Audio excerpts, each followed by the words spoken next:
हाँ जी, क्लियर है साउंड? ठीक है। चलो बच्चों आ जाओ, जल्दी बक के आ जाओ। शेयर कर दो एक बार तो। क्लियर है साउंड? चलिए। हाँ जी, गुड इवनिंग एवरीवन।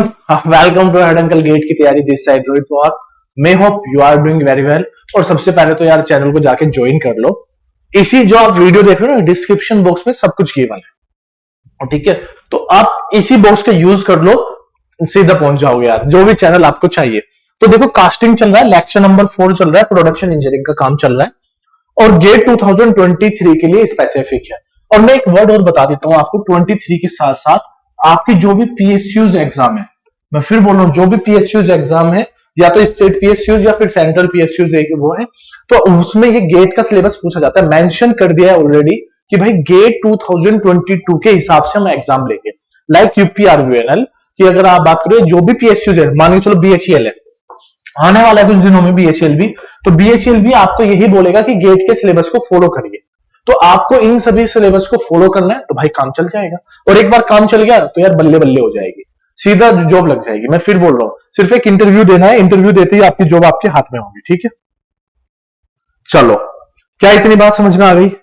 तो सबसे पहले तो जितने स्टूडेंट हैं, इसको तो यार भेज दो अपने दोस्तों के पास कि हाँ भाई सर पढ़ा रहे हैं, और जल्दी से ज्वाइन कर लीजिए। अरे आ रहा है क्या नजर? मैं आ रहा हूं नजर? अगर कोई डाउट हो तो तुरंत बता देना आप लोग, ठीक है? अरे नजर तो आ ही जाएंगे आपको। चलिए, अब आगे बढ़ते हैं थोड़ा सा कि भाई लेक्चर 4 है, करना क्या है, जल्दी से फटाफट जाओ। अरे क्या रुक गए होंगे कहीं पे? चलिए, नहीं रुक रहा हूं, चलो जल्दी से जाओ और एक बार जल्दी जाके देखो। इसके साथ साथ पीएसयूज बीएचईएल सबके लिए इंपॉर्टेंट है। दूसरी चीज कैसे, या आप सर्च कर लो डायरेक्टली गेट की तैयारी। देखो वर्ड लिखा हुआ ना, गेट की तैयारी, इस पे चले जाओ। तो गेट की तैयारी पे चले जाओ और यूट्यूब चैनल पे चले जाओ गेट की तैयारी पे। तो भाई अगर आप चले गए ना, तो आपको डायरेक्टली फायदा मिल जाएगा। डायरेक्टली आपको क्वेश्चंस है वहां पे, आपके जो क्लासेस चल रही है उनकी इंक्वायरीज है, या फिर जो भी न्यू नोटिफिकेशन आता है वो चैनल पे अपडेट हो जाता है। वीडियोस की फॉर्म में अपडेट हो जाता है, पीडीएफ की फॉर्म में अपडेट हो जाता है। अपडेट होना ही है उनको, तो आपको चैनल पे मिल जाएगा। इसलिए टेलीग्राम चैनल का ज्यादा बताते हैं कि आप अब नोटिफिकेशन क्लास कब चालू होगी। अब डायरेक्टली 1-to-1 कम्युनिकेशन कभी नहीं हो पाता कि सर बताएंगे फोन करके भाई आ जाओ क्लास है 5 बजे, ऐसा तो नहीं होगा ना। तो टाइम तो नोट कर लीजिए, डायरेक्टली 5 PM। तो 5 PM पे मैं आपको रोज मिलता हूं, यहाँ पे आके बातचीत करेंगे, ठीक है? चलो, अब देखो मैं कुछ क्वेश्चंस लाया हूं आपके लिए। ये देखो कुछ क्वेश्चंस, कुछ क्या, देखो पूरी की पूरी स्लाइड फिलअप हुई है। 36 पे आ जाओ तो देखो ये निकला। सारी मतलब आप ये देख लीजिए, भर भर के क्वेश्चंस ला रहा हूं आपके लिए। तो अगर आपके लिए भर भर के क्वेश्चंस आ रहे हैं तो बेटा सबसे पहले तो आपको प्रिपरेशन करनी जरूरी है। मैं फिर बोल रहा हूं, अगर मैं आपके लिए इतनी मेहनत कर रहा हूं ना, तो आपको मेरे साथ मेहनत करनी पड़ेगी, तभी दोनों मिलकर, मैं फिर बोल रहा हूं, दोनों मिलकर आपकी रैंक निकालेंगे। मैं सिंगल आपकी रैंक नहीं निकाल सकता, आपको मेरे साथ मेहनत करनी पड़ेगी। मैं जितनी मेहनत करूं आप भी साथ साथ करते रहिए, और हो सकता है मुझसे 2 गुनी करिए, तो आपकी और रैंकर्स निकलेगी, ठीक है? तो देखो क्वेश्चंस क्या कहते हैं कि the dimensions of a cylindrical side riser, height equal to diameter. और ये बोल रहे हैं कि height diameter for a 24 5 into 15 into 5 centimeter steel casting are to be determined for the tabulated shape factor values given below। अब ये कुछ values given है, लो मैंने इसको ना यहाँ पे इस तरीके से कट कर दिया, टेबल बना दी मैंने, टेबलर ऐसे टेबल एक क्रिएट कर दी मैंने बेटा, ठीक है? अब ये बोल दिया शेप फैक्टर। सर ये क्या बात आ गई शेप फैक्टर कि शेप फैक्टर आया कहां से, पहले ये बताइए। तो मेरे लाल हुआ क्या मेरे भाई, सुनो, अभी मैंने रिसेंटली आपको क्या समझाई थी चीजें, अगर आपको याद है तो कुछ वर्डिंग ऐसे समझाई थी कि बेटा इधर एक्स एक्सिस होता है और इस तरफ वाई एक्सिस होता है, और कुछ ग्राफ इस तरीके से बना के मैंने बताया था, हाइपरबोलिक, रेक्टेंगुलर हाइपरबोला, और एक्स इक्वल टू होता है 1, करेक्ट ना? इस तरफ होती है sound casting means good casting, और इस तरफ होती है आपकी डिफेक्टिव कास्टिंग। ये क्या होगी आपकी डिफेक्टिव कास्टिंग, ठीक है? अगर आप लोग दूसरी टर्म में देखो एक्स और वाई की, तो अगर आप ये देखो एक्स और जेड की टर्म में, अब देखो सिमिलर फॉर्मेशन यहां से बन के आती है, तो सिमिलर फॉर्मेशन जेड ये हो गया, और अब इसको मान लिया वाई। अब देखो y is nothing as volume ratio. अगर कोई बच्चा इसको ज्यादा उसको डिटेल में पढ़ेगा तो प्रीवियस क्लासेस सब कुछ देख लो मेरी आप, तो प्रीवियस क्लासेस में कंप्लीटली सारी चीजें गिवन है। अरे हाँ है ना? चलो अब आगे बढ़ते हैं। अरे मैक्सिमम शेयरिंग तो करो भाई, शेयर तो कर दिया करो दोस्तों के साथ। अब यही सेम चीज है, अब ये बना हुआ है x इक्वल टू 1, बिल्कुल एग्जैक्टली, और इसके साथ साथ ये क्या बना हुआ है, ऐसे रेक्टेंगुलर हाइपरबोला। सेम कंडीशन बन के आएगी, इस तरफ होगी साउंड और इधर होगी डिफेक्टिव। अब ये जो z है, z बन के आता है स्लैब्स में, ये जो z होगा वो आता है स्लैब की फॉर्म में। अब ये z की वैल्यू क्या होती है, देखो कोई स्लैब है, स्लैब के अंदर लेंथ होगी, उसकी विड्थ होगी, दोनों का ऐड कर दो और डिवाइड बाई क्या कर दो, x कर दो। क्या कर दोगे, z equal to L plus width means length के साथ विड्थ को ऐड कर दो, डिवाइड बाई हाइट कर दो। अरे बात समझ में आ रही है? तो अगर आप इतना प्रोसीजर कर दोगे काम बन जाएगा। और यहाँ पे x क्या था, x is nothing as freezing ratio. अगर आपको ये पढ़ाया मैंने तो फ्रीजिंग रेशियो एग्जैक्टली में क्या होता है बोलो सर? फ्रीजिंग रेशियो होता है modulus of riser divide by modulus of casting, आपने बताया। और वॉल्यूम रेशियो क्या होता है, volume of riser divide by volume of casting.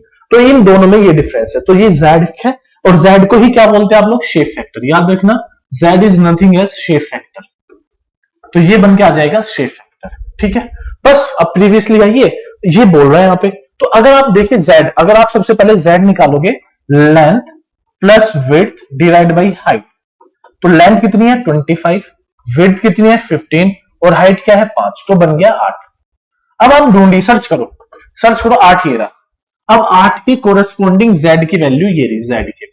और ये क्या बोल रहा है, राइजर वॉल्यूम और डिवाइड बाई कास्टिंग वॉल्यूम, कुछ ऐसे बोल रहा है। तो भाई इन दोनों की वॉल्यूम क्या है 0.50, that's mean sir volume of riser divide by volume of casting के कोरेस्पोंडिंग है 0.50। अरे हाँ है ना, बोलो हाँ सर वॉल्यूम ऑफ राइजर। और वॉल्यूम ऑफ राइजर में देखो ये बोल रहा है डायमीटर ऑफ राइजर निकालिए, ये रहा cylindrical riser height equal to diameter.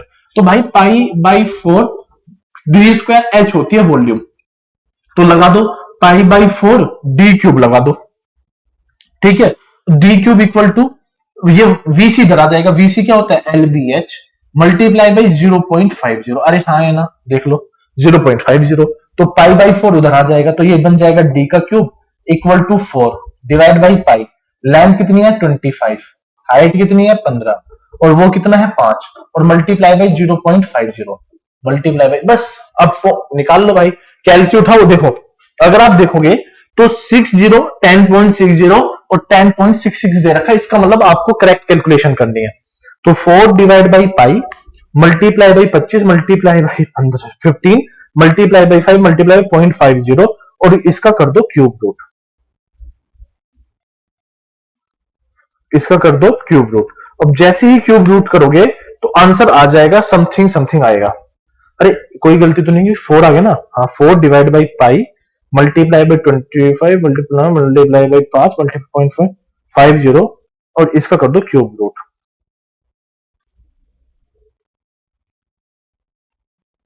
Power ही कर लेते हैं 1 डिवाइड बाई 3, तो 10.60। तो बेटा डी की वैल्यू आ गई 10.60 आ गई। बस जैसे ये 10.60 आई तो ऑप्शन क्या बन गया आपका, सी ऑप्शन बन गया, दैट इज आंसर। तो इस तरीके से आपको काम करना है। अरे बात समझ में आ गई? तो ऐसे ऐसे कॉन्सेप्ट को काम करना चाहिए।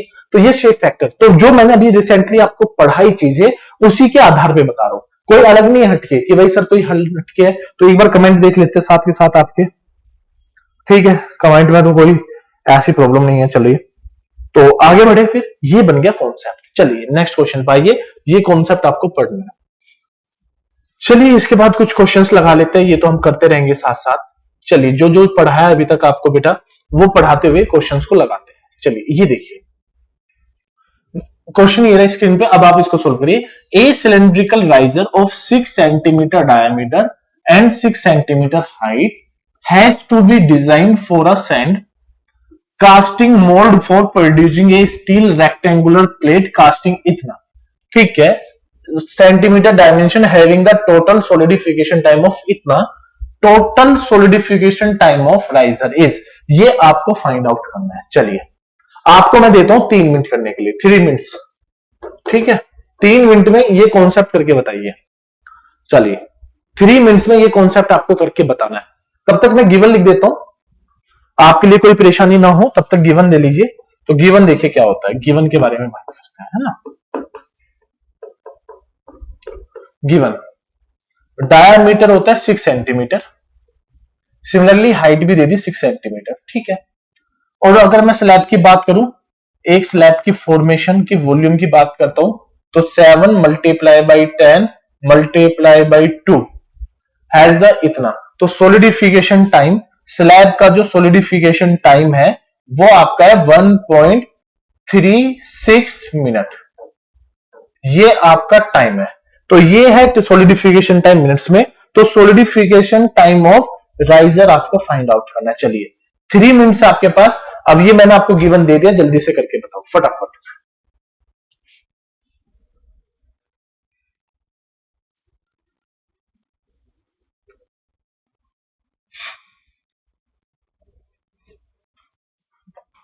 चलो बताओ भाई।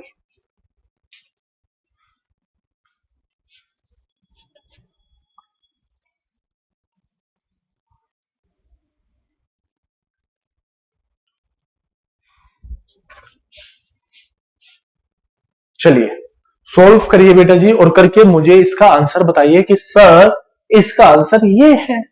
सिंपल सा कॉन्सेप्ट है, अगर आप इसको कर लोगे तो मैं बाय गॉड बहुत बढ़िया कॉन्सेप्ट रहेगा। समझ लो बात को आप। तो आप इस सभी चीजों को बताइए क्या हो सकता है, ठीक है। चलिए अब मैं सोल्व करता हूं। हो गए 3 मिनट कंप्लीट हो गए, नहीं 1 मिनट वो है। चलिए करिए सोल्व। तो करना कुछ नहीं है, सॉलिडिफिकेशन ऑफ स्लैब करना है। तो LBH है ना, LBH कर लेते हैं 7 multiply by 10, 7 multiply by 10 multiply by 2 divide by surface area 2 into 7 multiply by ये 1070 प्लस 10 मल्टीप्लाई बाई 2 20 और प्लस 14, और ये इसका क्या बन जाएगा बेटा, होल स्क्वायर बन जाएगा, ठीक है। डिवाइड बाई, अगर मैं राइजर की बात करता हूं तो अबे हमें यहां पे पता लग गया बेटा जी D इक्वल टू H है, तो डायमीटर बाई 6, तो 6/6 हो जाएगा, है ना। डायमीटर बाई 6 ये हो गया, तो इसका ये क्या हो जाएगा, स्क्वायर। तो ये तो कट गया, 1 आ गया, 1 का स्क्वायर 1 हो गया। अब ये जो टाइम है, अब यार ये तो टाइम हो जाएगा, तो सोल्व करो एक बार। 7 multiply by 10 multiply by 2 divide by कितना 90, 104 दूनी 208, 208 से डिवाइड कर दो, इसका स्क्वायर कर दो 0.45। तो भाई ये 0.45 है, ये इस तरफ आ जाएगा तो ये इस तरफ आ जाएगा। तो अगर आप इसको देखो सॉलिडिफिकेशन टाइम कितना है, 1.36, तो 1.36 divide by 0.4530 equal to solidification time of riser, तो 3032 है ना, ये कर दो। तो 1.36 डिवाइड बाई 0.45303 सोल्व करोगे तो 3 आ गया, तो 3 मिनट्स आ गया answer.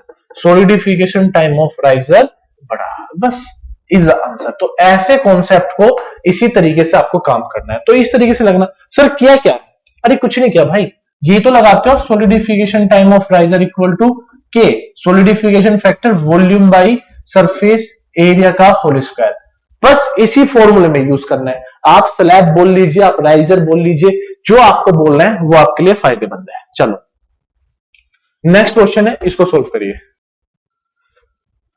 What a busy day. 2 minute ले लीजिए और सोल्व करिए, 2 मिनट लो और सोल्व कर लीजिए, कोई प्रॉब्लम नहीं है। गुड इवनिंग बेटा जी। तो 2 मिनट ले लो बेटा, ठीक है। तो 2 मिनट लो और क्वेश्चन को सोल्व करना स्टार्ट करो। अगर ये आपको समझ में आ गया तो काम चल जाएगा, जल्दी से, है ना।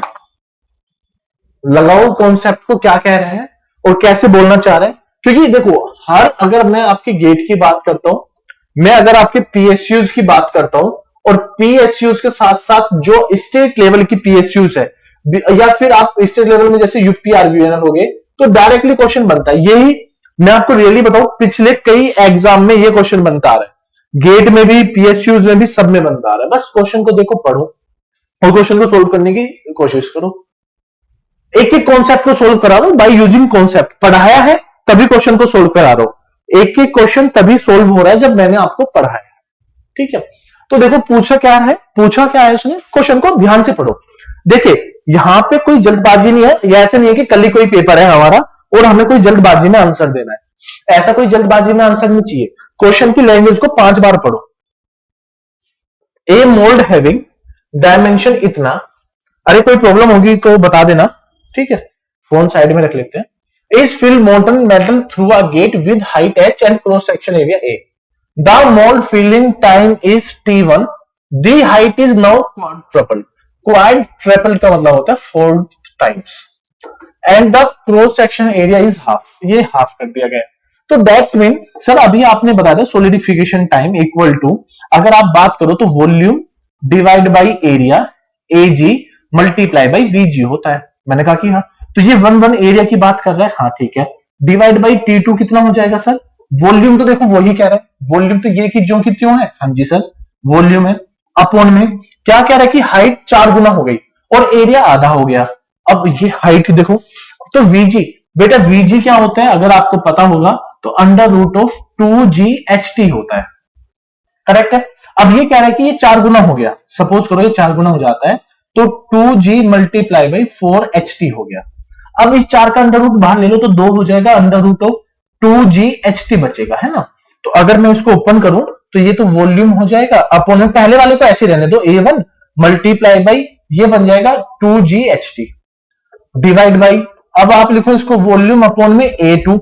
अब एरिया कह रहा है कि हाफ हो गया किसका, पहले का, तो पहले का हाफ क्या हो गया, ये हो गया, मल्टीप्लाई बाई हाइट ये बन के आई देखो ये रहा, तो 2 अंडर रूट 2GHT, तो 2 से 2 कट गया और पूरी कंडीशन तो ऐसी कट गई। आंसर कितना आ गया, T2 बाई T1 का रेशियो कितना आ गया बेटा 1। तो ऐसा कॉन्सेप्ट को सोचा जाता है, करेक्ट है। तो ऐसे अगर आप सोचोगे तो आंसर आ जाएगा। तो देखो फोर्थ पार्ट चल रहा है, जो बच्चे इसको देख रहे हैं ना, तो वो एक चीज को समझना, ये फोर्थ पार्ट चल रहा है कास्टिंग का, तो मतलब फोर्थ दिन है आज, तो फोर्थ डे है, तो उससे पहले मैं 3 बार इस चीज को पढ़ा चुका हूं, करेक्ट है। तो चलिए अब ये नेक्स्ट क्वेश्चन करिए आप लोग। इस नेक्स्ट क्वेश्चन को आपको करना है सैंड कास्टिंग प्रोसेस का, चलिए फटाफट करिए, आपको ये करना जरूरी है।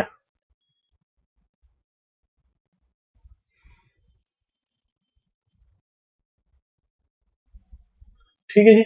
ए सैंड कास्टिंग प्रोसेस इजी है ना, बहुत इजी है।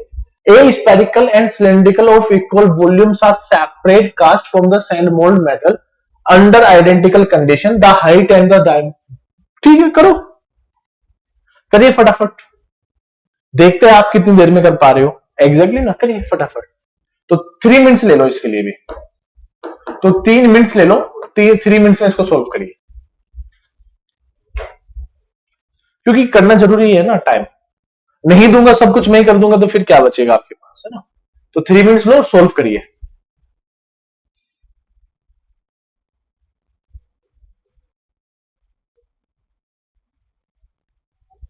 हाँ डाउट होगा तो आप मुझे बता देना बेटा जल्दी से।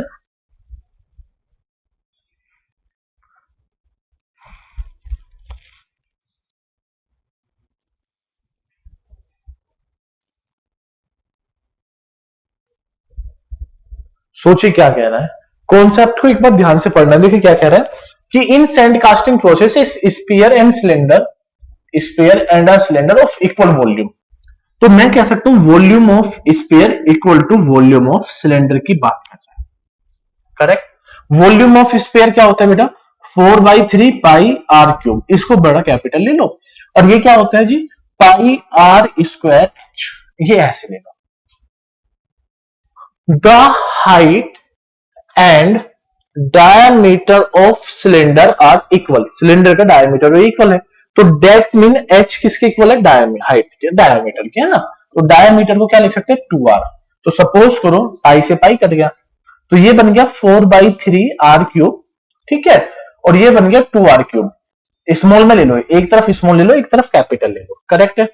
अब ये 2 से 2 इधर से कट जाएगा, ये 2 से 2 इधर कट गया, तो सपोज करो ये r क्यूब हो गया आपका बच्चे, और ये इधर आ जाएगा 3 डिवाइड बाई 2 आर क्यूब। अगर आप इस r को फाइंड आउट करते हो तो क्यूब रूट देख लो, 3/2, क्यूब रूट ऑफ 3/2, तो 1.14, तो 1.14 ये क्या हो जाएगा आपका रेडियस हो जाएगा। अगर डायमीटर के टर्म में रखोगे तो वही आएगा, d/2, तो 2 से 2 कट जाएगा, तो ये रेडियस एक टर्म में बन के आएगा। तो एक तरफ स्पेरिकल, एक तरफ ये वाली टर्म बन के आती, ठीक है। फिर कहता है कि रेशियो निकालना है सॉलिडिफिकेशन टाइम का, ठीक है। अगर मैं सॉलिडिफिकेशन टाइम ऑफ स्पेरिकल ले लेता हूं, तो स्पेरिकल का जो सॉलिडिफिकेशन टाइम होता है बच्चे, वो आपने डायरेक्टली पढ़ा होगा r/3 का होल स्क्वायर होता है। ये मैं ऑलरेडी आपको पढ़ा चुका हूं, बार बार डेरिवेशन कराने की नीड नहीं है। सॉलिडिफिकेशन ऑफ स्पेरिकल, अगर मैं सिलेंडर की बात करूं तो सिलेंडर का भी आपका रेडियस बाई 3 का होल स्क्वायर होता है। तो अगर मैं इसको सोल्व करूं तो आपका आ जाएगा रेडियस बाई आर का पावर 2 आ जाएगा। अगर आप रेडियस को देखो तो कैपिटल रेडियस है 1.14 रेडियस डिवाइड बाई आर का होल स्क्वायर। तो आर से आर कट गया तो सिर्फ बचा 1.14 का स्क्वायर। इसको करोगे 1.14 का स्क्वायर कर लोगे, अरे 1.41 का स्क्वायर करोगे 1.14 का स्क्वायर करोगे तो 1.31 आ जाए ये इसका। इसको सोल्व करोगे ना 1 पॉइंट आगे भी तो 1.31 के अप्रोक्सीमेट आ जाएगा। इसको सोल्व कर लेना। तो ये क्या था, क्यूब रूट था ना, तो क्यूब रूट ऑफ 1.5 तो 44 था ना, 447 तो 447 को पूरे को करोगे तो 1.31 आ जाएगा। तो ऑप्शन के हिसाब से देखो 1.31 इज अ करेक्ट आंसर। ठीक है भाई, अब बताइए यहां तक का कोई डाउट बता दो भाई। अब मुझे नहीं लगता यहां तक का कोई डाउट बचा होगा, है ना जी। इस तरीके से कॉन्सेप्ट को किया जाता है। ठीक है, 1.31 आंसर आ गया। ओके, चलिए नेक्स्ट क्वेश्चन को देखते हैं। एक बार इसको करिए प्लीज, ले लो 2 मिनट करिए। A solid cylinder of diameter D and height equal to D and the solid cube of side L are being sand cast by using the same material, assuming there is no superheat in the both the cases, the ratio of solidification time of the cylinder to the solidification time of the cube। इस concept को करिए sir. अब आप अगर आप इस concept को कर दोगे तो काम चल जाएगा। अरे ये क्या हो गया, कितना छोटा कर दिया यार इन बच्चों ने। चलो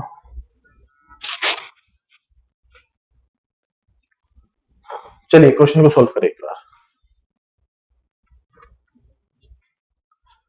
साउंड आ रही है ना, डर लगता है कभी कभी कि वायर ओपन हो जाती है। बता दो भाई।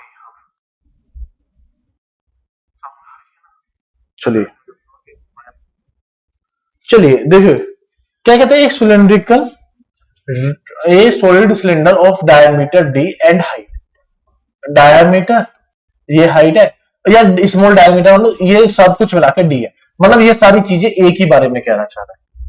ए सॉलिड क्यूब एल, ठीक है, ये क्या कहता है, there is the ratio of solidification time of cylinder. अब बच्चे को पता है अगर ये इस तरीके की कंडीशन आ जाए इस वाली, तो अगर आप मैं सिलेंडर की बात करूंगा तो ये डायरेक्टली D/6 बन जाएगा और D/6 का क्या हो जाएगा, होल स्क्वायर हो जाएगा। अगर मैं क्यूब की बात करूंगा CUBE क्यूब, तो क्यूब क्या होती है भाई, क्यूब का होता है A cube volume divide by 6 A square. तो सोल्व करेंगे A/6 आ जाएगा, तो A/6 divide by whole square. पर ये यहाँ तो A/6 नहीं कह रहा, यहाँ पे ये बोल रहा है L। ये डिनोट किससे कर रहा है बच्चे, L से डिनोट कर रहा है, तो L से कर दिया। तो आपका यहाँ पे सोल्व करोगे तो D/L का डी ऑप्शन आ गया। ठीक है, तो बस इससे ज्यादा कुछ नहीं है। नेक्स्ट क्वेश्चन पे आते हैं। चलो अभी ये पढ़ाई नहीं है, मे बी ये करिए, ये मुझे लगता है ये ज्यादा ठीक है। इस वाले क्वेश्चन को करिए, इसको ले लीजिए 2 मिनट और सोचिए। देखिए फ्रीजिंग रेशियो वाला कॉन्सेप्ट है। कौन सा कॉन्सेप्ट है, फ्रीजिंग रेशियो वाला कॉन्सेप्ट है। इसको सोल्व करो प्लीज, देख लो थोड़ा सा ध्यान से पढ़ लो, मैं सारी चीजें आपको बता रहा हूं। A to G चल रहा है, आप ये समझ लीजिए।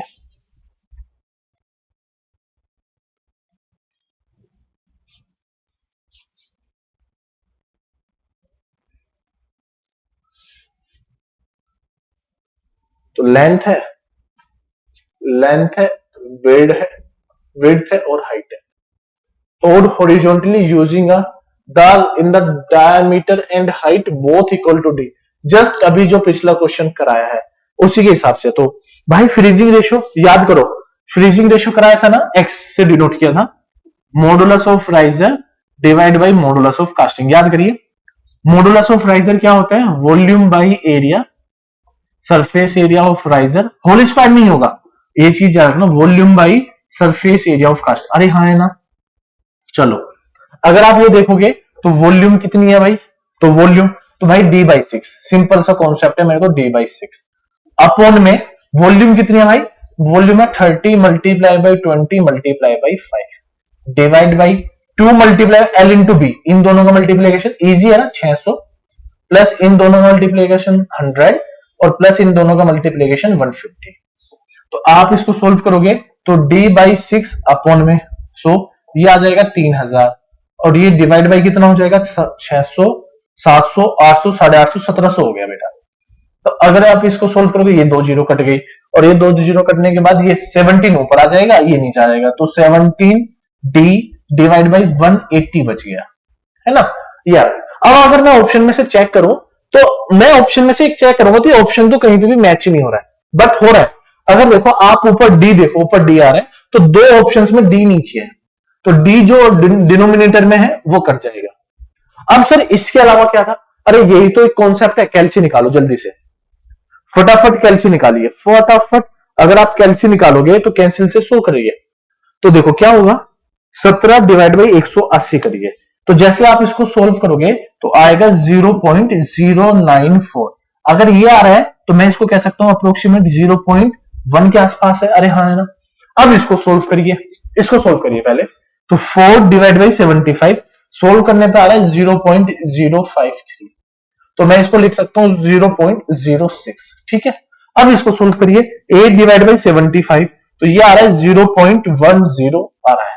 तो अब बताइए इस ऑप्शन के काफी पास कौन है, तो option A is the correct answer. ये तो इस टाइप का भी क्वेश्चन पूछ लेता, उसकी मर्जी है भाई, वो कुछ भी पूछे, क्या जा रहा है, अरे भाई वो कुछ भी पूछे क्या जा रहा है, आप ये देखो तो सही, मिलेगा पक्का मिलेगा, ठीक है। इस तरीके से कॉन्सेप्ट मिलता है और ऐसे ऐसे कॉन्सेप्ट को आपको पढ़ना है, समझना है और काम करना है, ठीक है। चलो ये आपके लिए कर लेना इसको, ये है आपका एक कॉन्सेप्ट जो मैंने स्टार्टिंग में पढ़ाया था। चलिए देखिए ये रहा स्टार्टिंग वाला कॉन्सेप्ट, ये रहा। अब इसको सोल्व करिए, 2 मिनट ले लो आप, आराम से सोल्व करिए। देखिए क्या कह रहा है, a cubic casting of 15 mm side undergoes volumetric solidification shrinkage and volumetric solid contraction of 4% and 6% respectively। क्या कह रहा है, पढ़ो, वॉल्यूमेट्रिक सोलिडिफिकेशन श्रिंकेज है 4% और वॉल्यूमेट्रिक सॉलिड कॉन्ट्रैक्शन है 6%, 4% and 6%। No riser is used, पहली चीज राइजर का अभी कोई यूज नहीं किया गया। Assume uniform cooling in all direction, सभी डायरेक्शन में यूनिफॉर्म कूलिंग है। The side of the cube after solidification and contraction, side of the cube बतानी है। देखो सिंपल सी फैक्ट है भाई, देखो 50 का कोई क्यूब है, आपको कोई एक क्यूब बताना है, सिंपल सी बात है। उसके अंदर क्या हो रहा है भाई, कोई वॉल्यूमेट्रिक सॉलिडिफिकेशन है अपने आप में, तो 4% कम हो गया, तो बचा रिमेनिंग पार्ट कितना है 96%, तो 96% को 0.96 लिख सकता हूं। अब ये कंप्लीट फिर क्या अपना आप में 100 है, उसमें से 6% फिर कम हो रहा है, तो कितना बच गया भाई, ये कितना बच गया भाई आपका 0.94, ये कितना बच गया 0.94, ठीक है। इसको दोबारा से, ये बच गया पॉइंट, ठीक है, ये बन गया पॉइंट, यहां पे लिख लो ना 0.94 बच गया है, ठीक है। अरे ये क्या हो रहा है, इधर चला क्यों नहीं है, तो आप थोड़ा सा इसको थोड़ा इधर कर लीजिए, तो ये बच गया आपका 0.94 बस। अब आप इसको सोल्व करिए बेटा, तो 50 का cube multiply by 0.96 multiply by 94, A cube, अब एक का अंडर रूट इधर कर लीजिए, तो अगर आप ए से निकालोगे तो ए आ जाएगा 48.31734, तो सोल्व करोगे तो 48.32 आ जाएगा एमएम में। जैसे ये आया तो ये वाला ऑप्शन इज अ करेक्ट, तो A option is a correct answer भाई। इस टाइप के क्वेश्चन आते हैं, अरे आप समझ रहे हो आप, चलो आपको इतना समझ में आ गया है तो मुझे लगता है कि काफी ज्यादा अच्छा है। चलो अच्छा कर रहे हो यार, आप लोग सब अच्छा कर रहे हैं, वेरी गुड, ठीक है। चलो है, चलिए आगे, चलो क्वेश्चन देखिए, कितने सारे क्वेश्चन लग जाते हैं एक बार के में। अब ये देखिए क्वेश्चन, पढ़ लो भाई। While cooling a cubical casting of side 40 mm undergoes 3%, 4%, 5% volume shrinkage during the liquid stage. तो लिख लो पहले भाई, लिक्विड स्टेट में कितना है 3% है। फेज ट्रांजिशन जहां पे लिक्विड प्लस सॉलिड होता है 4% है। और सॉलिड स्टेट में 5% है। पूछ क्या रहा है कि the volume of metal compensate from the riser, the metal compensate from the riser. अब राइजर कब करता है, जब कंडीशन कौन सी हो, लिक्विड। अब देखो दोनों में लिक्विड कहां कहां पे है, सर लिक्विड यहां पे भी और लिक्विड यहां पे भी, तो दोनों का ऐड कर दो। तो आपको बताया था कि फर्स्ट और सेकंड स्टेज, तो first stage is pure liquid and second is phase transformation. Phase में लिक्विड प्लस सॉलिड में आपकी ये कंडीशन लगती है। तो इन दोनों स्टेजेस में कौन प्रोवाइड करा रहा है कंपनसेशन, तो कौन कंपनसेट प्रोवाइड करा रहा है बेटा जी, राइजर प्रोवाइड करा रहा है। चलिए ये करिए, लीजिए 2 मिनट इस पे और सोल्व करिए, लीजिए 2 मिनट करो और 2 मिनट में सोल्व करिए। ये सेंटीमीटर स्क्वायर है, ठीक है, सेंटीमीटर स्क्वायर है। चलो अब सोल्व करिए।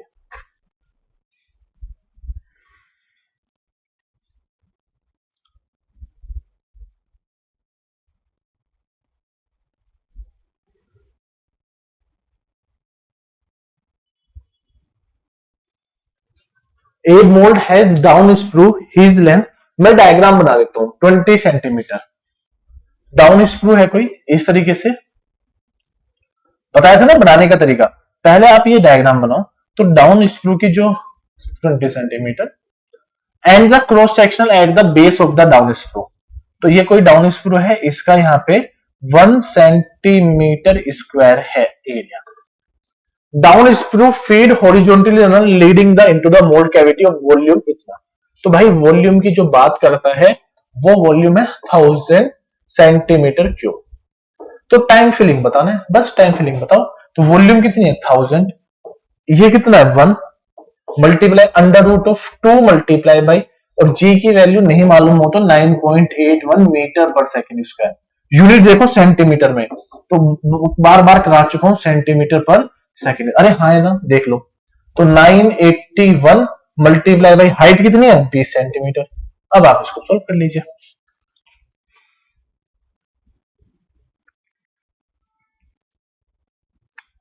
एक सौ 1000 डिवाइड बाई 198 समथिंग आ रहा है, और 1000 डिवाइड बाई 9.81, तो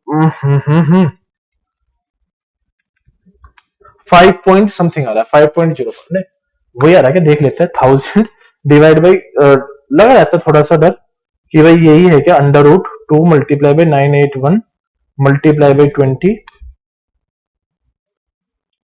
2 मल्टीप्लाई बाई 981 मल्टीप्लाई बाई 20, 98.09। तो 1000 डिवाइड बाई 198.09, 5 पॉइंट आ गया जी, 5.05 सेकेंड आ गया। तो बी ऑप्शन आ गया। कौन सा ऑप्शन आ गया भाई, बी ऑप्शन आ गया। अरे हाँ है ना। चलो एक बार कमेंट भी पढ़ लेते थे, काफी देर हो गई, क्योंकि कमेंट आते रहते हैं बीच में, तो बच्चा कहता है कि सर आपने तो मेरा कमेंट नहीं पढ़ा। देखो करते रहा करो, मैंने आपको पहले भी बताया कि थोड़ा सा संयम रखा करो, आ जाएगा कमेंट वगैरह, ठीक है। चलो नेक्स्ट कॉन्सेप्ट का आते हैं, विदाउट टॉप राइज। ये अलग कॉन्सेप्ट है, ये अभी पढ़ाया ही नहीं है, ये भी नहीं पढ़ा है, ये भी नहीं पढ़ा है, अभी ये भी नहीं पढ़ा है। देखो एक प्रीवियसली ये पढ़ा है, देखो ये क्या कहता है, अभी ये नहीं पढ़ा है आपको, ये देखो। ड्यूरिंग द फिलिंग प्रोसेस हम कोड कर रहे हैं ना, of a given sand mould cavity by molten metal through a horizontal runner of a circular cross section, the frictional head loss of the molten metal in the runner will be increase. क्या पूछ रहा है भाई, head loss of the molten metal is, head loss की बात। तो आपने एक कंडीशन पढ़ी होगी, H F equal to F L V square divide by 2GD। अरे हाँ है ना, एफएम में पढ़ी होगी ना, ये बिल्कुल वही बता रहा हूं जो एफएम में पढ़ी है। तो देखो पहला इंक्रीज इन रनर डायमीटर, अब ये पूछा head loss of molten metal in runner will be increase. देखो वर्ड पे पढ़ो, इंक्रीज पूछा हुआ है, तो अगर मैं डी को बढ़ाऊंगा तो एचएफ क्या होगा, कम होगा, ठीक है। तो पहली कंडीशन तो ये है, increase in runner diameter, increase होगा नहीं होगा, तो आप इसको कैंसिल आउट मारो, ठीक है। तो ये नहीं होगा तो इसको क्या करेंगे, कैंसिल आउट करेंगे। अरे कमेंट बाद में करना, पहले समझ लीजिए। फिर कहता है कि decrease in internal roughness of the runner, ठीक है। Decrease in the length of the runner, length, अगर मैं लेंथ को डिक्रीज कर दूंगा, सपोज करो लेंथ डिक्रीज तो HF डिक्रीज। सिर्फ एक चीज बताइए, increase in the average velocity. अगर मैं एवरेज वेलोसिटी को बढ़ाऊंगा तो HF क्या होगा? तो मेरे हिसाब से तो आंसर क्या आ गया? तो ये आपका करेक्ट आंसर। ऐसे सोचना है, तो अगर ऐसे सोचेंगे तो कॉन्सेप्ट बनेगा ही बनेगा। चलिए देख लो, ये ऑलरेडी डन गेट 2022, पहला ही क्वेश्चन ये मैंने कराया है, दो ऑलरेडी डन। मैं लिख देता हूं इसको, ऑलरेडी डन फर्स्ट क्लास में, क्लास नंबर 1 में। मैं लिख देता हूं इसको क्लास 1 में मैं इसको करा चुका हूं, जिसका आंसर A/2 और A/3 का। ठीक है, दोनों MSQ टाइप क्वेश्चन है ये, MSQ जिसको आप बोलते हो MSQ। चलो देखिए एक कॉन्सेप्ट और देखिए, solidification time of a molten alloy casting is. ठीक है, सोलिडिफिकेशन टाइम तो या तो होगा वॉल्यूम बाई एरिया का होल स्क्वायर या फिर 1/अल्फा, है ना। थर्मल डिफ्यूजिविटी, और थर्मल डिफ्यूजिविटी अल्फा को क्या लिखते हैं आप? K/Cp। तो अगर आप इसको ओपन करोगे तो यह होगा 1/K/ρCp। अरे हाँ है ना। और आप इसको सोल्व करोगे इधर की तरफ भाई, यहाँ पे तो ये ρCp ऊपर चला जाएगा और डिवाइड बाई क्या बचेगा? K। अब देखो ये पूछा है directly proportional to the its surface area, नहीं, इनडायरेक्टली प्रोपोर्शनल होता है। ठीक है, inversely proportional to the pouring temperature, pouring temperature का कोई मतलब ही नहीं है। ठीक है, कहते हैं कि inversely proportional to the thermal diffusivity of the molten metal. एक कहते, सुन लो भाई, सुन लो, ध्यान से सुन लो। अब देखो inversely proportional, TS inversely proportional to the thermal diffusivity, बिल्कुल करेक्ट है, सी। अब देखो दूसरा चीज, inversely proportional to the specific heat of the casting, मतलब स्पेसिफिक हीट तक लेके आ रहा है, तो आपको स्पेसिफिक हीट डायरेक्टली प्रोपोर्शनल है थर्मल डिफ्यूजिविटी, तो सी ऑप्शन करेक्ट हो गया। तो inversely proportional to the thermal diffusivity इस तरीके से पूछता है कॉन्सेप्ट में। मैं नहीं कह रहा, ये इतने टाइम से जो क्वेश्चन पूछ रहे हैं ना एग्जामिनर, तो ये एग्जामिनर क्या पूछ रहे हैं? काफी ज्यादा बेसिक से पूछ रहे हैं आपसे, इतना ज्यादा बेसिक से पूछ रहे हैं कि मैं आपको बता नहीं सकता कितना ज्यादा बेसिक उन्होंने यूज किया है। चलिए, ये अभी पढ़ाया नहीं है बेटा, ये अभी बिल्कुल भी नहीं पढ़ा है, ये नेक्स्ट 2 क्लासेस में पढ़ाऊंगा। अभी जो पढ़ाऊंगा वो देख लो, ये रहा। ये मैंने कुछ आपको सिस्टम बताया था, आपने अगर पढ़ा होगा ध्यान से, मैंने आपको बताया था, ये नहीं बताया था मैंने क्या बताया था कि आपका जो गेटिंग सिस्टम है, तो गेटिंग सिस्टम में 2 टाइप का होता है। एक तो होता है आपका अनप्रेशराइज्ड, आप लिख दीजिए प्रेशराइज्ड, और दूसरा लिख दीजिए अनप्रेशराइज्ड, प्रेशराइज्ड एंड अनप्रेशराइज्ड। अगर आप प्रेशराइज्ड की बात करते हो या अनप्रेशराइज्ड, दोनों की बात करते हो, तो इनका एक एरिया होता है। एरिया कैसे? अब मैं आपको बता देता हूं, कुछ इस तरीके से आपने पोरिंग बेसिन बनाया था, फिर आपने रडर बनाया, फिर आपने इस तरीके से कुछ ऐसे प्रोडक्ट बनाया था, ऐसे ऐसे ऐसे, और यहां पे क्या थी? एक कैविटी थी और ये रडर था। तो ये रेशो पूछता है आपसे। तो देखो सबसे पहली कंडीशन होती है स्प्रू, तो दोनों में एक वर्ड याद रखना, पहले क्या आएगा? स्प्रू एरिया आएगा, चाहे किसी में भी पूछिए। ठीक है, फिर रनर आएगा, क्योंकि रनर भी इंपोर्टेंट है, कनेक्ट कर रहा है ना। देखिए स्प्रू को कौन गेट से कौन कनेक्ट कर रहा है? रनर करा रहा है, तो ये रनर एरिया हो गया।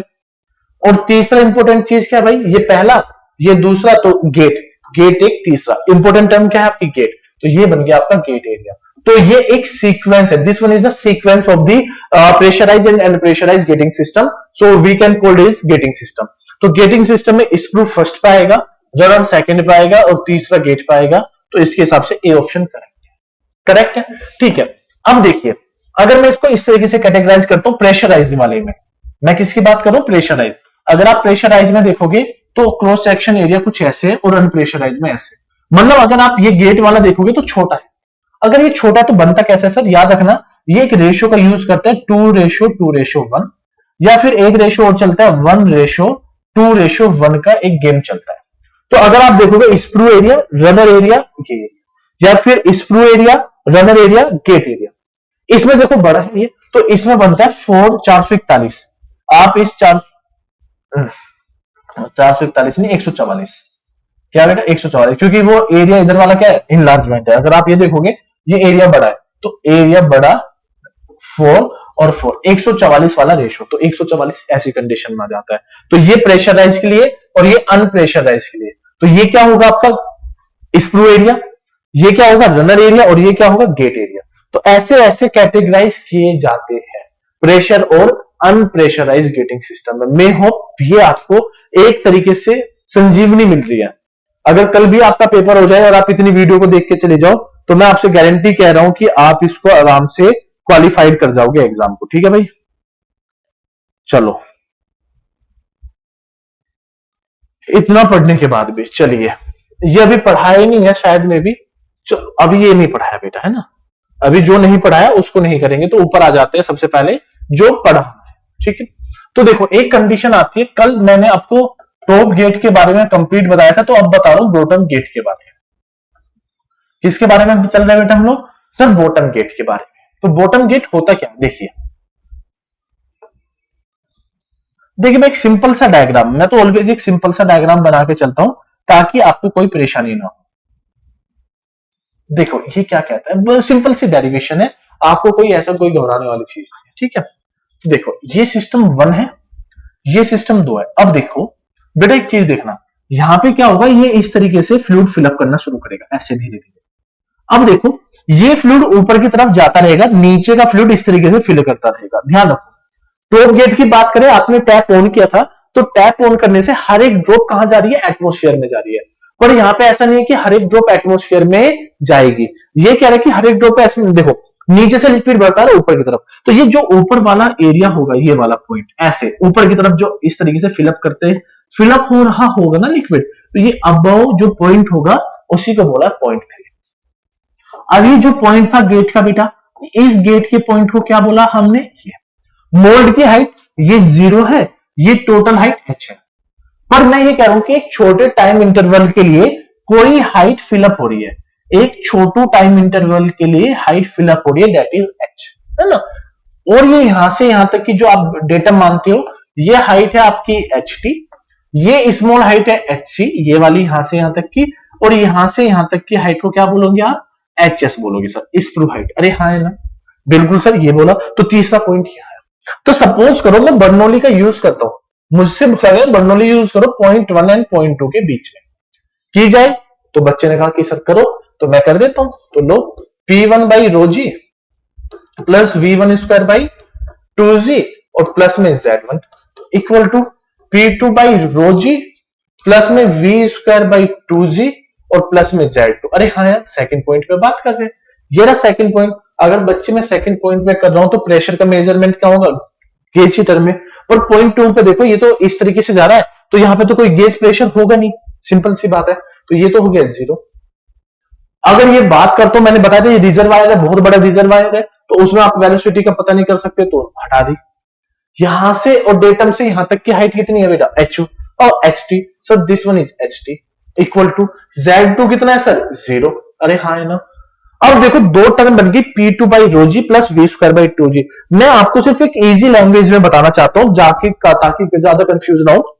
आप लोगों ने थोड़ा एक FM पढ़ा होगा कभी, और अगर आप प्रेशर की टर्म को देखो तो P2 by rho G equal to क्या है H। देखो यहां का जो प्रेशर है वो हेड की टर्म में कन्वर्ट हो रहा है H की टर्म में, तो देखो P2 by rho G H की टर्म में कन्वर्ट हो रहा है, और प्लस में V स्क्वायर बाई 2G।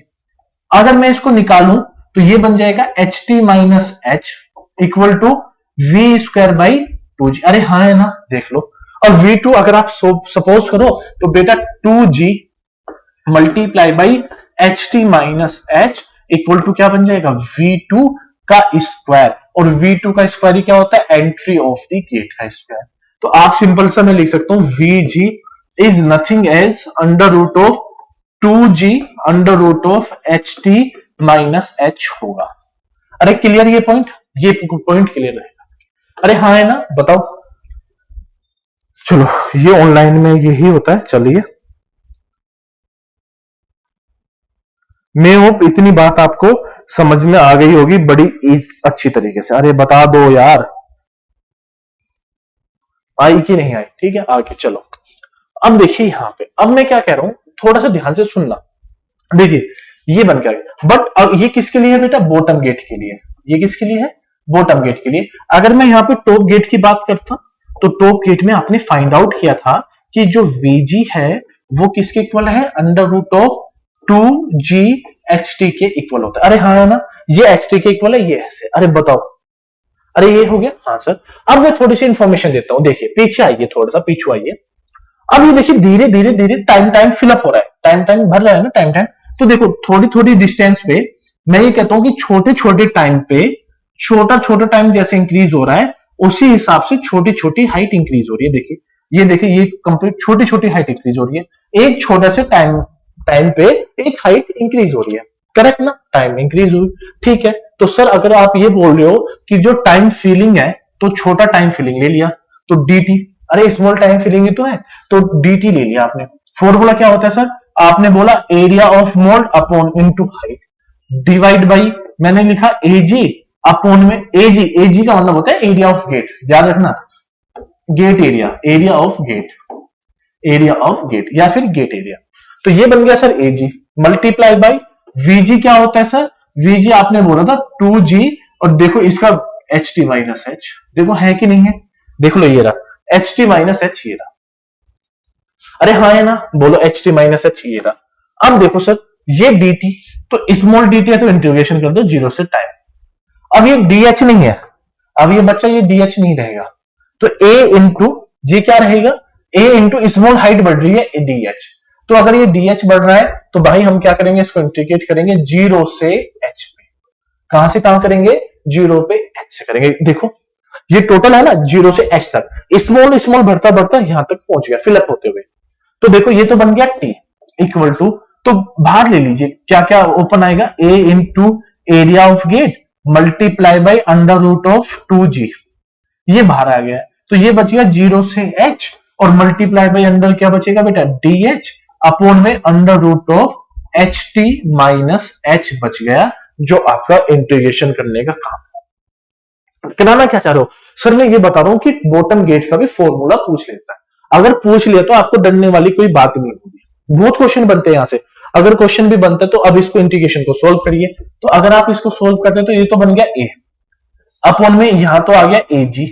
अब देखिए ये आ जाएगा 2, और ये नीचे बच गया अंडर रूट 2g। ठीक है, मल्टीप्लाई बाई ये कंप्लीट इसको सोल्व करके आ जाएगा H T minus, H T है क्या यहाँ पे, हाँ एच टी माइनस, इसको ऐसे लिख लेते हैं हम लोग क्योंकि ये अलग अलग लिख लेते हैं ना। तो ये सोल्व करोगे तो ये आ जाएगा under root H T minus under root of H T minus H बन के आ जाएगा। आफ्टर सोल्विंग दिस आपको ये मिलेगा एक इक्वेशन। हाँ बिल्कुल, अगर आप इसको सोल्व करोगे तो एच टी ये आप सोल्व करोगे तो यही इक्वेशन बन के आएगी यहाँ पे।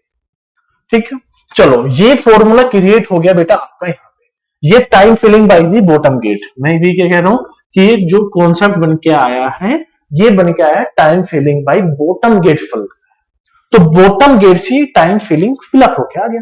बट सिंस अब नाउ, अब हम क्या करते हैं नाउ कि इफ हम क्या बोलते हैं कि जो मैनोमेट्रिक हाइट है, मैनोमेट्रिक हाइट में means h equal to H T के इक्वल है। क्या करते हैं कि ऐसा बोलेगा कि मैनोमेट्रिक हाइट है एच टी के इक्वल है, तो एच टी के इक्वल है तो ये तो कैंसिल आउट हो जाएगा। तो बॉटम गेट का फॉर्मूला क्या बन जाएगा, इफ नाउ अगर वो क्वेश्चन में बोलता है, ठीक है, तो ये बन जाएगा 2a डिवाइड बाईag under root of 2g, correct बच्चे, multiply by under root of H T. ठीक है, अगर ये एच टी के इक्वल है तो मैं क्या करता हूं, ऊपर नीचे एच टी और H T under root of H T और एच टी से ऊपर नीचे डिवाइड कर देता हूं। अगर मैं ये डिवाइड कर देता हूं तो बेटा ये बचेगा 2a under root H T क्या हो जाएगा, एच टी हो जाएगा, और डिवाइड बाई क्या हो जाएगा एj, और multiply by under root of 2g H T हो जाएगा। अरे हाँ है ना, बताओ अगर ये एच टी हो गया तो देखो मैं आगे पेज पे लेके चलता हूं, आपको यहां पे कंफ्यूजन ना हो। तो देखो एच टी एच के इक्वल है, तो भाई मैं इसको ऐसे लिख सकता हूं कि T bottom equal to 2a upon में अंडर रूट 2 एजी ओजी, ये सुन लो AG under root of 2g H T आ गया। अरे हाँ है ना, और ऊपर वाला प्रीवियस लिखो, ये एच टी किसके इक्वल है भाई, एच के इक्वल है, तो ये बन गया एच। और भाई अगर मैं इसको अलग से लिखूं तो ऐसे लिख दो 2 multiply by A H upon में A G multiply by under root of 2g H T. Oh my God बेटा, ये देखो, अगर आप इस वाली टर्म को देख रहे होंगे, ये टर्म किसकी बन रही है sir? T bottom is equal to 2 times of T top gate बन रहा है। तो ये देखिए, ये टी टॉप बन गया कि नहीं बना? ये बन के आ गया। देखिए भाई, it is most important questions बन के आते हैं यहां से। अरे आई बात समझ में? इस तरीके से कॉन्सेप्ट बनने का काम होता है यहां पर। देख लो भाई साहब, जान लगा दो, क्या कर दो, जान लगा दो एक बार कि भाई ये जान लगा देंगे तो काम चल जाएगा। अब देख लो आप, तो इस तरीके से जान लगाने से काम चलता है। तो अगर कभी भी क्वेश्चन बन के आ जाए ऐसा, तो आप लोग ऐसा ही सोल्व करोगे। आप लोग अपनी तरफ से ऐसा नहीं कर दोगे कि भाई मैं तो ये काम बन गया, मुझे नहीं करना इस तरीके से। तो कई बार क्वेश्चन पूछा गया है यहां से कि बताओ टी बॉटम किसके इक्वल हो जाएगा? तो 2 टाइम्स ऑफ टी टॉप हो जाएगा। ये कंप्लीट फॉर्मूला, बस कंडीशन याद रखना कि अगर ये हाइट इसके इक्वल हो जाए, मैनोमेट्रिक हाइट बोल दो या टोटल हाइट बोल दीजिए, एच के इक्वल हो जाए, तो आपकी ये कंडीशन बन के आ जाए। अरे हाँ है ना, देख लो। और basically it is your formula, bottom gate का फॉर्मूला आपका ये बनता है, ये ऊपर वाला फॉर्मूला है। तो मुझे लग रहा है यहां तक तो आपके मजे आ गए। ये तो आप लोग कर सकते हो इजीली वाला टर्म, कि जितना इजी काम बन जाएगा उतना मैं ये कह रहा हूं कि बेहतरीन काम बन जाएगा। अरे हाँ है ना, बोलो ना, कुछ बोल दो भाई आज, है ना? कुछ बोलोगे तभी काम चलेगा। ठीक, करेक्ट। चलो, ये कॉन्सेप्ट है। चलो अब थोड़ा आगे बढ़ते हैं ना, थोड़ा सा बता देता हूँ, 5-10 मिनट और, तो फिर आपकी छुट्टी कर दूंगा मैं। ठीक है, चलिए देखिए क्या कहता है कॉन्सेप्ट में, ध्यान से सुनिएगा। अगर आप कॉन्सेप्ट को पढ़ोगे बड़े ध्यान से, तो एक ये तो हो गया टॉप गेट बॉटम गेट के बारे में। एक वर्ड आता है, मैं आपको बता देता हूं, आपसे पूछता है क्या, ध्यान से सुनिएगा, कोर के बारे में। तो किसके बारे में बात कर रहा है भाई? ये कोर के बारे में बात कर रहा है। कोर, मैं यहां पे लिख देता हूं कोर प्रिंट के बारे में बात कर रहा है। अगर ये कोर और कोर प्रिंट के बारे में बात कर रहे हैं तो अच्छी बात कर रहा होगा। देखिए कोर क्या होती है? To make hollow part, it is used to make hollow part, used to make hollow part, hollow part को बनाने के लिए काम की जाती है। used to make hollow parts, तो होलो पार्ट्स को बनाने के लिए यूज किया जाता है। मतलब कैसे? सपोज करो ये था आपका प्रोडक्ट, ये था प्रोडक्ट, आपको चाहिए होलो प्रोडक्ट, तो होलो प्रोडक्ट आपको कैसे बनाना पड़ेगा? ऐसे, ये आपका होलो। तो ऐसे होलो बनाने के लिए, अब देखो ये आपका सॉलिड है, ये वाला सॉलिड प्रोडक्ट है, और ये वाला आपका होलो प्रोडक्ट है। तो ये सॉलिड और होलो में डिफरेंस है कि नहीं? देखो ये रहा। अब आपको ये प्रोडक्ट बनाना, तो कैसे बनाओगे? देखो मैं आपको बना के दिखाता हूं। देखो ये आपकी कैविटी है इस तरीके से, और ये कैविटी कहां बनी है? इसके चारों तरफ ये क्या है बेटा? ये जो मैं बना रहा हूं, this is one in your sand, ये क्या है? आपकी सैंड है, इस तरीके से सैंड लगी हुई है। अब आपने कोर तैयार की। कोर कैसे तैयार होगी? बाय यूजिंग, अब कोर कैसे होती है? सैंड की ही बनी होती है। अरे आपने का जो मेटल है यहां पे होल बना दिया, देखो ये आपने वुड का पैटर्न है, इसके अंदर होल है, तो इसी होल के अंदर सैंड को फिलअप करके लोन सैंड का यूज किया जाता है। किसका यूज किया जाता है? इसके अंदर लोन सैंड का यूज बनाया जाता है, तो कोर को ही बनाने के लिए। तो उस कोर को इजिली करके बाहर निकाल के अब क्या करेंगे? आइसक्रीम खाइए, अरे खाई होगी ना, तो आइसक्रीम एक स्टिक होती है ना, और आधी स्टिक क्या होती है? स्टिक क्या होती है? इंसर्ट होती है आइसक्रीम के अंदर, आइसक्रीम के अंदर इंसर्ट होती है, आधी बची है। तो देखो क्या है, या फिर आप कह लीजिए, मेरे पास पेन नहीं है अभी, पेन है आपका, पेन मान लीजिए कोर है, और इसके ऊपर लगा हुआ कैप कोर प्रिंट का काम कर रहा है। किसका काम कर रहा है? कोर प्रिंट का। देखो कैसे, देखो आपने देखा होगा, मैं आपको दिखाना चाहता हूं। देखो ये कोर रखी हुई है, सिलेंड्रिकल शेप है कोर की। कौन सी शेप है? सिलेंड्रिकल कोर, ये रहा। ठीक है, अगर आप इसको ऐसे रख दो तो ये नीचे गिर जाएगी, गिरेगी कि नहीं? हाँ सर गिर जाएगी। तो देखो इसके अंदर इस तरीके से ये कोर प्रिंट को इंसर्ट कर दिया जाता है। ये जो आपको डॉटेड में दिख रहा है ऐसे लाइन में, ये ग्रीन वाला, ये ग्रीनिश पार्ट, ये जो ग्रीनिश पार्ट है इसको बोलते हैं कोर प्रिंट। तो भाई ये क्या कर रहा है? To support the core from the one side, तो ये सपोर्ट कर रहा है। तो ये कोर प्रिंट है, ये व्हाइट वाला कोर है, this one is your core. ये व्हाइट वाला जो आपको बना ये कोर है, ये कोर प्रिंट है। तो कोर प्रिंट इस तरीके से बन गया। अब देखिए यहां पे एक वर्ड लिखिए चैपलेट्स। तो चैपलेट्स क्या होते हैं? देखो अब ये सपोर्ट कर रहे हैं। अब इंटरनल कैविटी में, अब देखो ये रहा यहाँ पे, अगर ये लिक्विड मेटल ऊपर से आया, देखो लिक्विड आया ऊपर से, तो डायरेक्ट इस पर टच करेगा तो ये नीचे गिरने की कोशिश करेगा, क्योंकि ये कैंटिलीवर बीम की तरह एक्ट कर रहा है। तो थिन वायर, वर्ड याद रखना, थिन, थिन वायर की फॉर्म में, किसकी फॉर्म में भाई, थिन वायर की फॉर्म में इस तरीके से स्टिक्स लगा दी जाती है। थिन वायर फॉर्म है ना, थिन वायर को ऐसे कनेक्ट कर दिया जाता है, देखो इस तरीके से कनेक्ट कर दिया जाता है। तो टू सपोर्ट द कोर, इनको बोलते हैं चैपलेट्स। इनको क्या बोलते हैं chaplet? To support the core inside the cavity, to support the core, to support the core inside the cavity.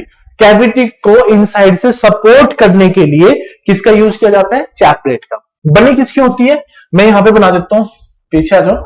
बनी किसकी होती है? Same as liquid metal. जो चैपलेट्स है, अगर कोई पूछे किसकी बनी होती है, same as liquid metal, same as liquid metal, जो लिक्विड मेटल है उसकी बनी होती है, सेम एज लिक्विड मेटल। अरे हाँ है ना, बस। अब देखिए ये कोर है यहां पे ऐसे, अब ये जो लिक्विड आएगा भाई यहां से देखो, ये जो लिक्विड आएगा तो लिक्विड क्या करेगा, इसके ऊपर कोई फोर्स लगाएगा, हाँ जी सर।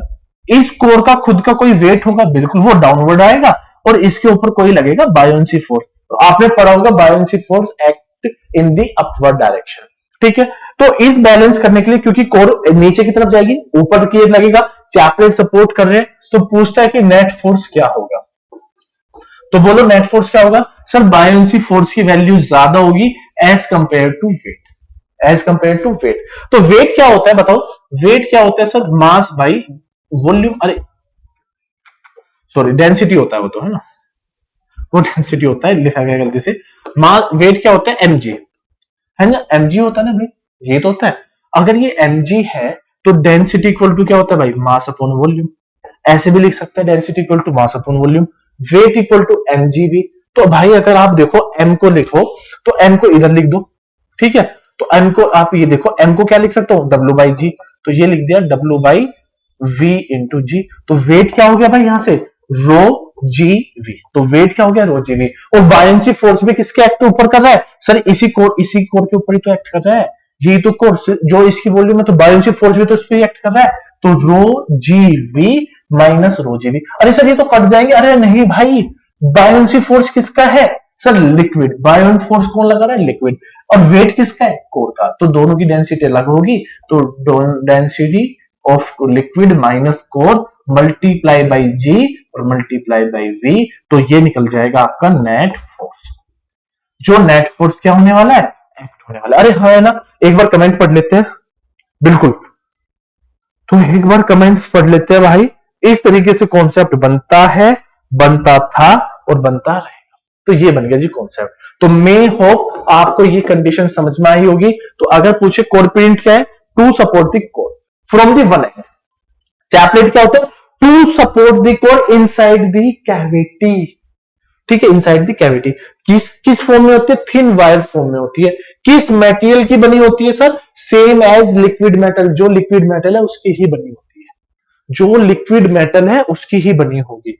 और आपका ये वेट, तो पूछता है नेट फोर्स कितना लग रहा है कोर के ऊपर? तो net force on core buoyancy force minus weight, ये बन के आ जाएगा एक फॉर्मूला। इसी फॉर्मूले पे आपका एक क्वेश्चन बन के आया हुआ है गेट में। चलो अगर है वो हमारे पास तो लगा लेंगे, है ना। था तो ये नहीं है, एक बार देख लेते हैं। ये भी नहीं है, ये भी नहीं है, ये भी नहीं है, ये भी नहीं है, तो इसका मतलब नहीं है हमारे पास। तो अगर नहीं है तो कल लगा लेंगे। तो बेटा आपको क्या करना है, आप आइए, हमें यहाँ पे कांटेक्ट करिए। अगर कोई भी प्रॉब्लम है, आप यहाँ पे आके इस नंबर पे मेरे से बात करना चाहते हैं तो डायरेक्टली इस नंबर पे कॉल कर लो, या एड अंकल की इन्फो पे चले जाइए। अब देखिए ये जो मेन मुद्दा बात ये है ऐसी कि अब आपको चैनल को फॉलो करना है, बिकॉज आपके पास अगर रीच नहीं जा रही है, सपोज करो मैंने कोई, किसी ने, एक सिंगर ने गाना गाया, तो आपके पास रीच नहीं जा रही, तो आप क्या करते हो? उसके चैनल को फॉलो कर लेते हो। सिंपल सा। अगर आपके पास रीच नहीं पहुंच रही है, अपडेट चाहिए, सब कुछ चाहिए, तो गेट की तैयारी टेलीग्राम और यूट्यूब चैनल है गेट की तैयारी, इसको फॉलो कर लीजिए। अगर आपको जेईई के बारे में कुछ थ्योरेटिकल पार्ट पढ़ने हैं कि भाई आप साथ साथ एई की भी तैयारी कर रहे हो, जेईई की भी कर रहे हो, तो जेईई पे चल रहा है बेटा यहाँ पे। तो जेईई की तैयारी क्या चल रहा है? जेईई की तैयारी। साथ के साथ अगर आपको नॉन टेक्निकल, मैं फिर बोल रहा हूं, नॉन टेक्निकल पढ़ना है तो सरकारी नौकरी पाइए, सरकारी नौकरी की तैयारी। क्या भाई? सरकारी नौकरी की तैयारी पाइए, यहाँ पे भी आपका कॉन्सेप्ट चल रहा है। ठीक है, तो अगर आप इन सभी चीजों को देखोगे तो ये सारी चीजें यहाँ पे है। इसके साथ साथ अगर आप बोलता हूं तो टाइमिंग है आपकी गेट क्लास। अगर आपको मैं बोलूं तो भाई गेट क्लास की टाइमिंग होती है 5 PM और जेई की क्लास की तैयारी होती है 3 PM। तो आप दोनों का आइए, यहाँ पे चल रहा है प्रोडक्शन अच्छे से और यहाँ पे चल रहा है थर्मल, तो दोनों दिन रन करना है ये भाई। आओ और क्लास को देखिए, जितना हो सकता है चैनल को लाइक करो, सब्सक्राइब करो, वीडियो को जितना फैला सकते हो फैला दो।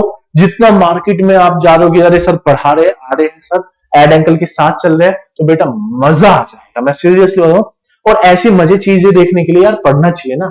गेट आ रहा है 5 महीने बाद, गेट है 5-6 महीने बाद, तो आप इन सभी चीजों को फॉलो कर लो, जितना मैक्सिमम हो पढ़ लो। कोई भी प्रॉब्लम हो मैं आपके साथ खड़ा हूं, ठीक है। तो और लाइक एंड शेयर तो आपको करना ही है, सब्सक्राइब जरूर करिएगा।